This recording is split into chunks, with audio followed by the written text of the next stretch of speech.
We'll push remote 1 and we'll get a status check here right quick. Y'all, we are out at Space Launch Complex 40. Let us know if you can hear us okay, because that's a rocket in the background. So some quick status checks. Let us know how the audio is. And then we have Chris G with NASASpaceflight over here, who's going to be telling us a little bit about the mission today.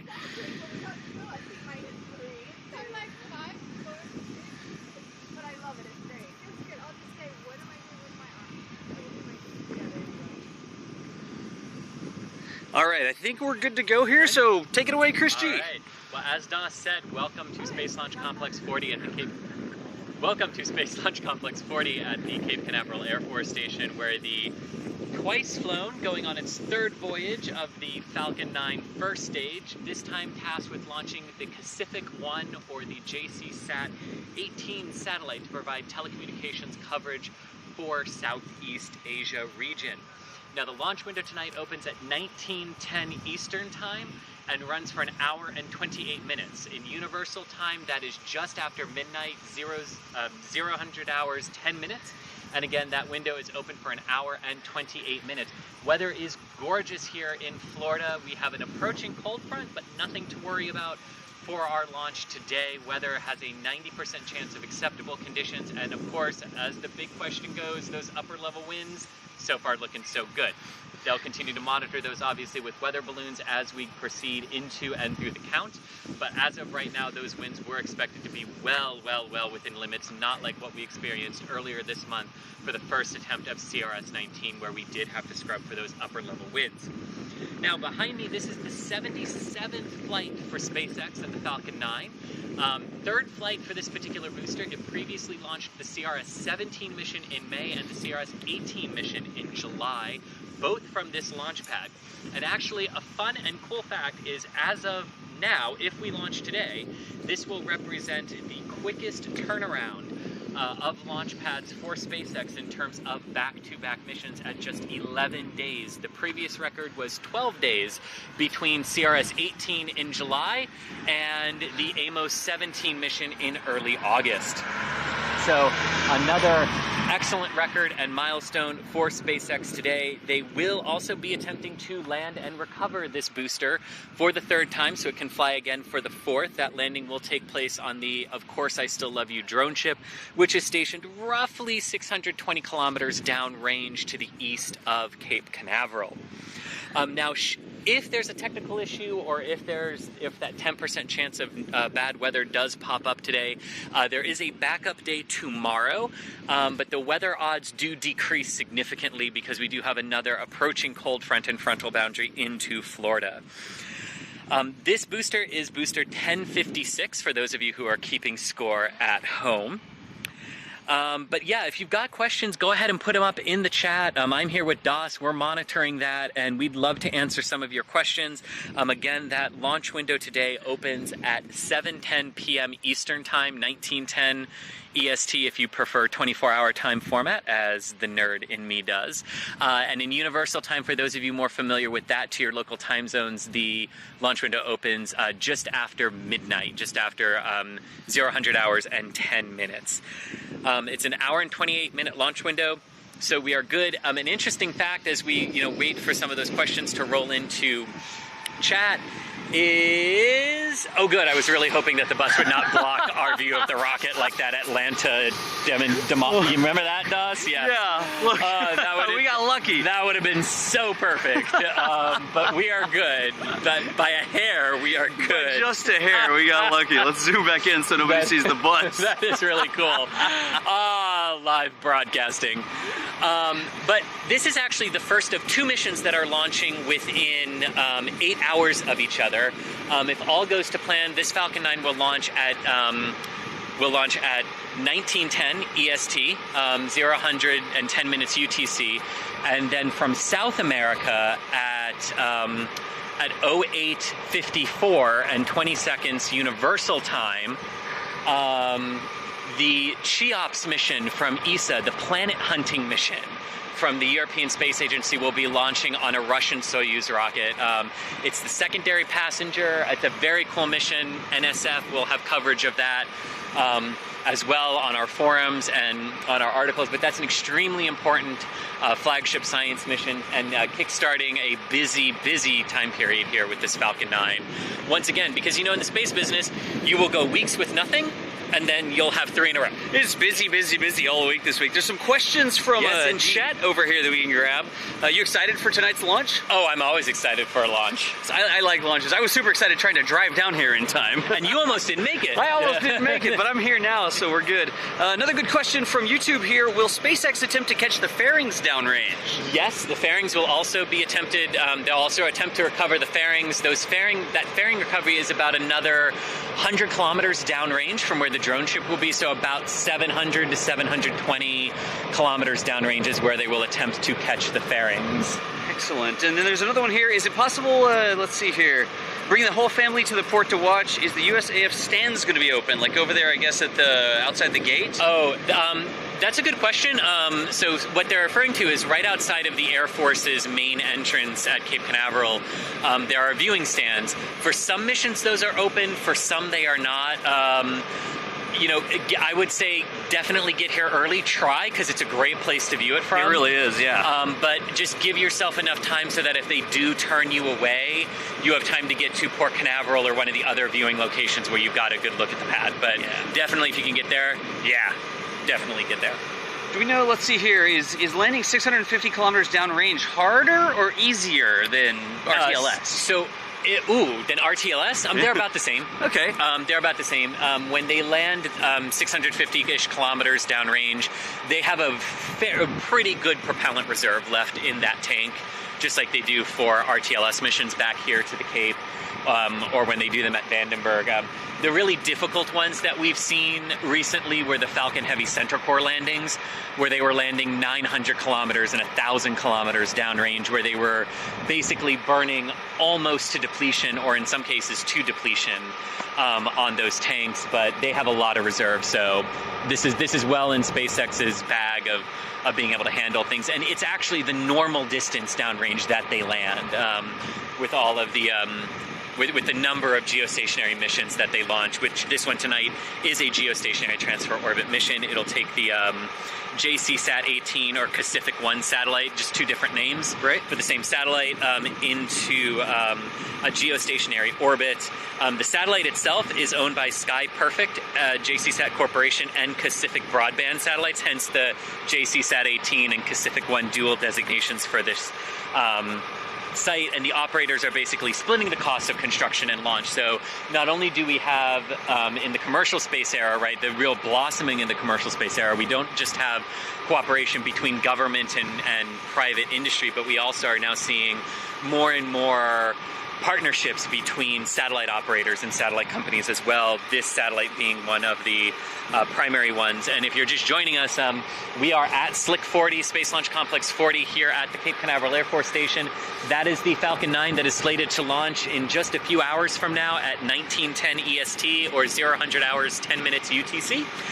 Launching the JCSat-18 or Kacific1 satellite. This particular satellite will be a telecommunications broadband satellite that will provide internet connectivity to northern and southeast Asia, the North Pacific, and parts of southern Alaska as well. Because when you get up that high, the circle globe of the Earth is circular. Don't try it. Oh, my steroid. The Earth is a globe. The way that works is you can get those like really widespread coverages, which the satellite will be able to do, because Alaska is huge, right? The state of Alaska is huge, and those Aleutian Islands stretch so far out into the Pacific and toward Asia. Yep. And so we got 2 things right here. One, we are going to reposition the camera real quick. The wavy image you were getting was because of the exhaust of the bus. Oh, good. We're shooting right through the exhaust of the bus, so we can see the rocket, but we can't get a clear shot because the bus exhaust is coming out right there. So are you just going to pick up the camera? Pick it up, and then I'm going to walk and keep talking with you. Yeah, just keep on talking. We're just going to step to the the side because you can see the bus right there, y'all. So give us just a second to move over. So we had the question, just to recap that Go Mystery and Go Mischief are indeed 790 kilometers downrange, waiting to catch the payload fairings. Of course, I Still Love You is about 650 kilometers downrange, waiting to catch the booster. This is the third flight of this particular booster. And the satellite itself is a fairly standard mass satellite for geostationary telecommunications satellites, coming in at 6,800 kilograms. So pretty standard payload for all in all for what SpaceX is used to in terms of recovery and these types of these types of missions. So there's another question here in the chat. I Floridified the view, by the way. I got some palm tree in there. Yeah. So it really looks like we're in Florida. Yeah. yeah, exactly. Look at that. So there's a good question here about how far is it between pads? So we're at pad 40 right now, SLC 40. Yeah. There's SLC 41 that's operated by ULA. There's 39A and 39B. There's lots of pads here. How far, like what's the distance between the pads? So there's no standard distance. It's a great question. There's no standard distance. We're about 2 miles from the Delta pad. About a mile to a mile and a half from the Atlas pad where Starliner will be launching in 4 days. And then the two pads on Kennedy, 39A and 39B, are about a mile and a half from each other. Gotcha. So do we know, since the pads are sort of close to each other here, are there going to be other rockets on other pads? Like, is Starliner out there? That's an excellent question. So Starliner is not. Starliner is in the vertical integration facility, though, which is right at the pad. So it is very close to the Falcon 9.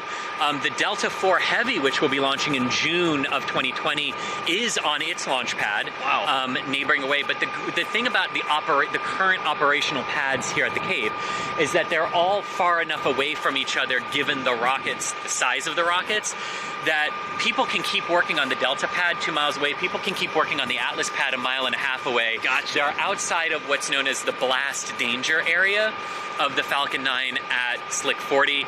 And blast danger area is a big scary word, a big scary sounding phrase that basically just means if there is an accident on the pad or very close to the ground shortly after liftoff, what's the debris footprint? That's your area that you have to clear. And if you don't have debris potentially falling into that area, those sites can remain open and the pads are far enough away. Gotcha. For that. But excellent question. Yeah, lots of good questions today. There's another one here. How far are we standing from the rocket right now? What do you think? It's hard. It's so hard to get a sense of scale because the rocket's so big. 500 feet? Maybe so. Yeah, about 500 feet. Maybe not even that. We might a football field and a half. I mean, a hand egg field and a half. We might be closer than that. If they laid the Falcon 9 down, maybe 2 Falcon 9s? Yeah, 2 Falcon 9s. Yeah. I'd buy it. If you go to Google Maps and you look at SLC 40 here at Cape Canaveral Air Force Station, there are some palm trees right across the road to the, what side is this? The eastern side. And we're standing right next to those palm trees that are in the shot. So we're just on the far side of the road if you want to look that up on Google Maps. Yeah, and we are also surrounded by photographers who are setting their cameras. We've got Nate Barker is here for us as well. He is setting our remotes. Brady is here. Michael Baylor is here as well. So the NSF team is really here for you guys for this launch. Yep. Let's see here. Here's another one. Does this second stage also have a gray stripe for the thermal testing? An excellent question. It does not. We can zoom in and see, can't we? It does not. There's only been one mission that has had the gray thermal stripe, and there has not been another one since. What they're referring to, what that question is referring to, is the second stage is sometimes tasked with these missions where it has to fire to get the vehicle into orbit originally, and then stay in orbit for up to 6-7 hours before reigniting, to perform other parts of missions. This is really critical for Air Force certification, and the Falcon 9 and Falcon Heavy are already certified for Air Force missions and NASA's most important scientific missions. But what SpaceX is testing is the most efficient way to keep the RP-1 propellant warm, while at the same time keeping the super chilled, densified liquid oxygen super cold and at the right temperature limits after that 6-hour coast. that everything's at the correct thermal limits for engine reignition. Gotcha. So that thermal stripe was one of the ways they were testing it, and then they've got some new internal things that they tested with it back on CRS-19 earlier this month, where they let the stage loiter in orbit for 6 hours before reigniting it to test how well that was working. Right, and that's why CRS-16 or 19, 19, yes, was a drone landing, yes, a drone ship landing instead of RTLS. Yes, because they had to burn the first stage longer to leave enough propellant in the second stage tank to have enough propellant to do the test. To do the test, yeah. Yes. Gotcha.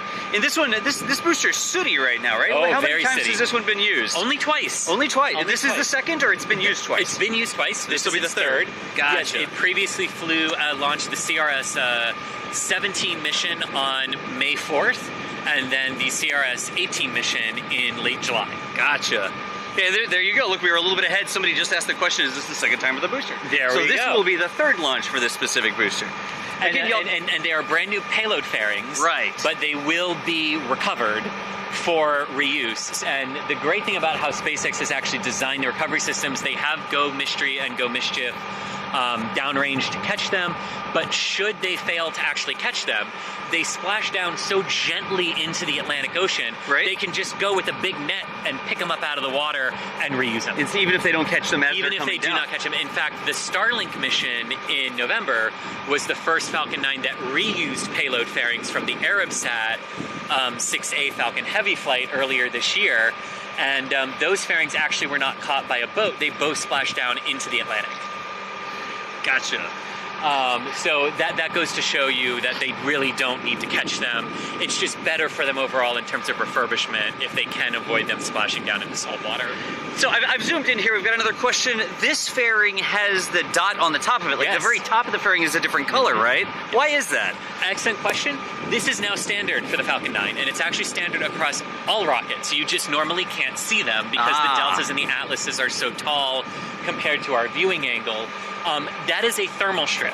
So as the rocket accelerates through the dense lower atmosphere in first stage flight, the top part of that rocket takes the brunt of the heating. So it's an extra strip that ULA uses as well as SpaceX uses to just give extra thermal protection to the fairings as the efficiency and the thrust of these rockets has increased, and you now need to factor in launch atmospheric heating. We're so used to re-entry atmospheric heating having to be the thing you protect against, but in the dense lower atmospheres, these things are breaking the sound barrier and everything. It can get really roasty on the top of that. Gotcha. Here's another one about launch viewing. How far away can the launches be seen or heard? Oh, okay, so heard, so it depends a lot on the trajectory the rocket's going and winds. So people have heard launches as far away as Daytona Beach, Florida, Orlando, Florida, which are roughly 60 to 100 miles away. Right. Under very specific weather conditions. You can hear the sonic booms a lot clearer, right, and across all of Central Florida if they perform RTLS landings. In terms of visibility, this is a night launch, and it is very clear across the Florida Peninsula. Almost all of the Florida Peninsula should be able to see this launch. Portions of southern Georgia should be able to as well. If you're in the Bahamas or islands in the Caribbean, you should be able to see it as well tonight. So this launch is going, is this a southeastern It's trajectory? a due east launch. A due east trajectory, yeah, okay. due east trajectory into a geostationary orbit. Gotcha. Yes. Here's another good question. I keep grabbing the questions here. Does the soot add any extra weight to the booster? Well, yes, because everything does have mass, but it's negligible to the point where it doesn't matter. Because you can bet if it did matter, SpaceX would power wash the heck out of this thing. That is an excellent question. Yeah. It does add a little bit of drag. It does add a little bit of mass, but I mean, it's the equivalent of like if you're sitting on your couch and you eat one small piece of popcorn. Right. You technically have gained weight. You gained a little weight. But if you step on the scale, you haven't. Yeah. Right? It's that negligible. So that's a good way to put it. I mean, certainly they've taken that into account. They've thought about the drag. They've thought about all that stuff, right? And it's not an issue, right? Yeah, good question. Excellent question, yes. There are some other questions about inside the fairing. So when we're sitting on the pad like this, do you know, is that fairing being kept like temperature controlled inside? Yes. So one of the, how far closer in are you zoomed? I'm out right now. Go ahead and zoom on in. All right. Because you can see hoses that look like air conditioning hoses that are running from the transporter erector, the gray tower, to the side of the Falcon 9, and they're running into the payload fairing. They do air condition that. And they air condition it to it depends on the payload and what the specific payload requirements are, but they do keep it air conditioned, humidity control, and then there are vents around the fairing. You can see them at the bottom. They're those sort of like cup looking things that stick out toward the bottom, which are vents, so that as the vehicle ascends, the payload fairing and all the air inside of it is vented out, so it basically maintains its relative pressure of how high it is in the atmosphere, so that when you pop the fairing off, you're in a vacuum, and you're not just like an airplane, right? You wouldn't want to pop the door on an airplane when you're at altitude. When you're at altitude. 5 minutes, all right. Bad things happen, right? You don't want to pop the payload fairings off with an atmosphere still inside, so you vent those out. It also prevents it from, blowing. Which we also don't want. You don't want that to happen, And we just, Chad, if you heard, we just got a 5-minute warning. We've got to be shutting it down pretty quickly, so we probably have time for maybe 1 or 2 more questions. We just answered it. We got some great zoom on. You can see they almost look like a dryer hose or something going into the side of the thing. Those are some of the air conditioning to keep that fairing in a known state, I guess, right? But we probably have time for 1 or 2 more questions. Here's one of them.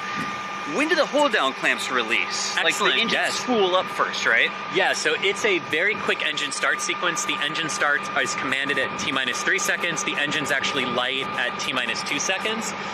And in those 2 seconds, all 9 Merlins ramp up to 100% thrust, and the clamps are released right at T0. Right at T0, gotcha. And then one last question here. This is a very fast turnaround time for SpaceX.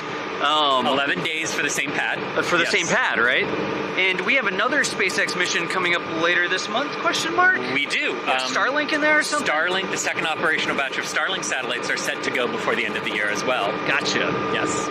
All right. Well, and for the Cape schedule too, you remember today, December 16th, Falcon 9, early morning, December 20th, Starliner on its uncrewed test flight, right? And then 9, 10, 11 days, I don't know, the 29th, 30th, 31st, something like that, will be the second round of operational Starlink satellites. So a very busy end to the year. And if we're lucky, maybe SpaceX will give us instead of a ball drop from New York, maybe they'll give us a rocket launch during the new year. Nice. Yes. So it's a really exciting time down here on the Space Coast, that's for sure. There's a lot of launches going on. We continue to cover them. We are going to have to start shutting down the stream here very quickly. But we will say, in the meantime, if you're jonesing for more information on the SpaceX mission that's going to be launching later today, you can follow us on social media, and we'll get some links in chat if some of the mods over there could put some links in chat. Also, make sure you follow all of the talented photographers that are out here. They're setting remotes right now, so be looking for some pictures that we've taken while we're out tomorrow morning, because remote camera pickup is tomorrow morning. So we won't have those for you today from the pad. Also, our launch article is live, so if you go to NASASpaceflight.com, you can read our launch preview article for this mission, and that has links to our forum as well, where you can follow the up-to-date, up-to-the-minute updates from us as well there. Yeah, gotcha. So we are having to shut it down here, y'all. And launch tonight is... Yes, so the launch tonight is at 7:10 p.m. Eastern, and we will start our live stream at 6:10 p.m. Eastern, 23:10 UTC time. So make sure to come back and join us for an hour of live launch coverage. We'll cover fueling, we'll answer all your other questions, and it should be a terrific launch here. Yeah, expect us to be live again in about 3 hours from now. It's currently about 3 hours from now. About 3 hours, whatever your time zone is, about 3 hours from now. Come right back here to the same channel. We will be over on the Causeway. We'll be live streaming and doing commentary, answering questions just like we do. But for now, we need to shut down the live stream. I'm Das, and we've got... I'm Chris. Signing off for NASA Spaceflight over here from SLC 40 at the Cape Canaveral Air Force Station, standing by for the SpaceX JCSat-18 Kacific1 launch this evening.